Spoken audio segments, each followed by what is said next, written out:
துரதிருஷ்டசாலிகளான சகோதர சகோதரிகளே, நாம் இயக்கம் கடந்து வந்த 10 ஆண்டுகளை திரும்பி பார்க்கும் பொழுது வருங்காலம் கேள்விக்குறியாக இருக்கிறது. இனியும் நாம் ஊமைகளாக இருப்பதில் அர்த்தமில்லை. நமக்கு இழைக்கப்படும் கொடுமைகளுக்கெல்லாம் ஒரு முடிவு கட்ட வேண்டிய காலம் நெருங்கிவிட்டது. நம்மை இழிவில் ஆழ்த்தும் ஜாதி சேற்றிலிருந்து மீள்வோம்.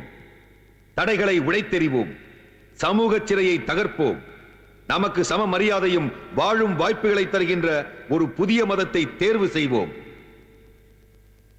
நான் தாழ்த்தப்பட்ட ஒரு இந்துவாக பிறந்தது எனது துர்பாகியமாகும். அப்படி நான் பிறந்தது எனது சக்திக்கு அப்பாற்பட்ட விஷயம். ஆனால் நம்மை கேவலமான நிலைக்கு உட்படுத்திய அந்த இந்து மதத்தை உதறித் தள்ளுவது எனது சக்திக்கு உட்பட்ட விஷயம்.